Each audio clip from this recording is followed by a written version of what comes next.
Disney pulls transgender storyline from Win or Lose Pixar series. I didn't know this. The world is healing. I guess you would say Disney is detransitioning their storyline for Win or Lose. But this is good. This is a rare Disney W.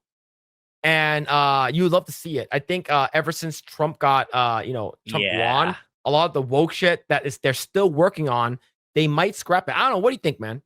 Yeah, I agree with you. That's the reason why. Otherwise, they would have doubled down. If it had Kamala won, they would have continued with this. And I believe this is some other, like, in terms of job applications also, I think they're backtracking on the exclusion of males. I think I could be wrong.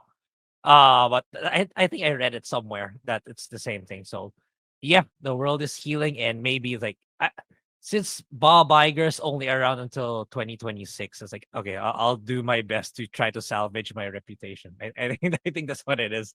That's what I Yeah. feel that this is. But yeah, overall, good thing for everyone. It'll make a better Yeah. quality movie. And Disney going back 100%.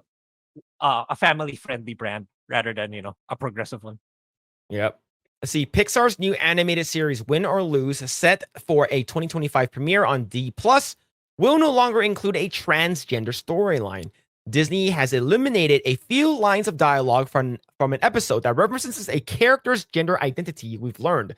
Disney released a statement to Deadline confirming the change, first reported by The Hollywood Reporter, saying that when it comes to animated content for a younger audience, we recognize that many parents would prefer to discuss certain subjects with their children on their own terms and timeline.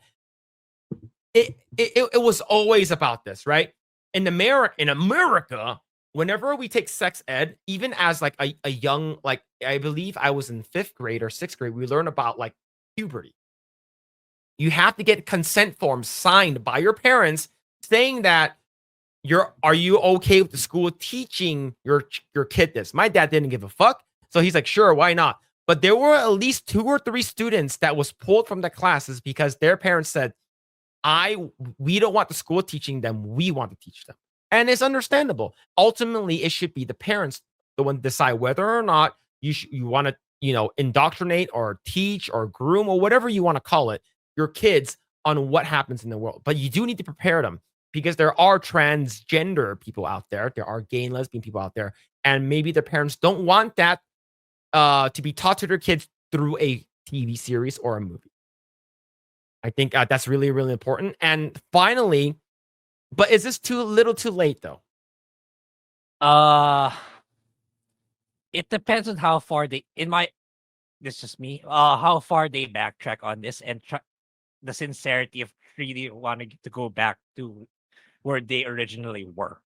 If we see like a huge push of them going back to traditions, family friendly brands, catering to families, give it, despite everything that's happened over the past almost 20 years, let's just put it at almost 20 years, I still think they can. Disney is just that big that they can still go back and become and start growing again, not like hemorrhaging money like they've been for the past decade or so. That's what I feel. All right, let's see. Win or Lose, which features Will Forte as the voice of the softball coach Dan, will begin to roll out on Disney Plus beginning February 19th, 2025. With each episode following a new character, the series revolves around a co-ed softball team at middle school named the Pickles in the week leading up to their big championship game. In addition, Forte voice cast includes Ian Chen, Isaac Wang, Joe Firestone, Milan Ray, Josh Thompson, Aaron Keith, and Rosie Foss. Produced by Pixar Animation Studios for Disney Plus, Win or Lose was created and written and directed by Corey Hobson and Michael Yates, who has served as executive producer with David Lally, Pete Docter, Andrew Stanton, and Lindsay Collins. This isn't the first time Disney has faced controversy over LGBTQ plus issues and storylines. In 2022, former Disney CEO Bob Chapek came under fire for his initial deafening silence over Florida's Don't Say Gay bill, which effectively bans discussion of LGBTQ community and sexual orientation or gender identity in the state's public schools from kindergarten to 3rd grade. That's it? It should be like kindergarten all the way to fucking like high school. Yeah. Yeah. Maybe not high school, but at least up until middle school. Yeah. That's wild, man. Here's the thing. Did they know that when they say that don't say gay bill, this quote, that's why it's in quotations, is actually also the don't say straight bill. It's anything. It's any kind of sexual things you can't talk to. It's supposed to be a no shit Sherlock kind of thing, but the LGBTQIA plus, they love this kind of stuff. They want to indoctrinate kids as early as possible. Yeah, for me, it's like I have a lot of LGBTQ friends too, like, or people I know, but they're not this way, man. It's like, oh, just because I'm gay, I'm gonna force my sexuality or my beliefs into to. They're not like that. It's just there's people who are mentally ill who turns out to be part of the LGBTQ who are like that. So for me, it's like there's the real LGBTQ people, like they're pissed with these people. Like, oh, what are you doing? You're making me look terrible. I just want to live my life. Yep, I have a lot of friends who are like that too. They're like, dude, what the fuck are you doing, man? It's like, what you're making the entire like LGBTQ community look really bad. And of course, these bad actors. Right? I'm not saying there aren't. Same thing with cops, right? Bad cops make good cops look bad. Yeah. Right? Like it's the same thing. So whenever there's a bad actor, you call them out on it right away. It's like, dude, what are you doing? Stop this nonsense, right? But yeah, let's finish this off. He later apologized following a staff revolt. I bet you the staff revolt is like 10% of the company, but the loud people, like the LGBTQ people that are within, and some allies, of course, that's within Disney, are like, you should be a better ally. Stop being a bitch and stuff like that. And then all of a sudden, because I heard Bob Chapek was actually pretty based until like he got called out. But yeah. That same year, Pixar's Lightyear sparked controversy with a storyline that involved a same-gender relationship and a kiss. And that was removed from a lot of things.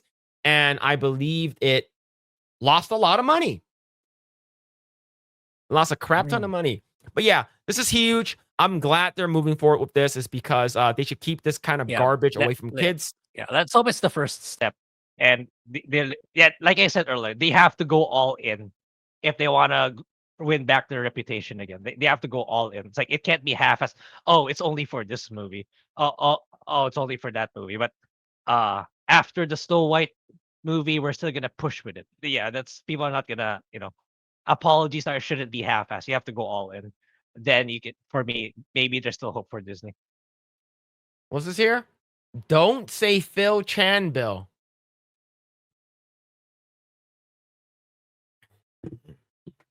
All right, let's move on. Thanks for checking out this segment of the Project Eggroll podcast. If you like what we do here, please like, share, subscribe, hit the notification bell, and you will know next time when we go live. We do go live every Saturday at 8 p.m. Once again, we are just getting started. Tons of more video to come. Thanks, and we'll see you guys next time.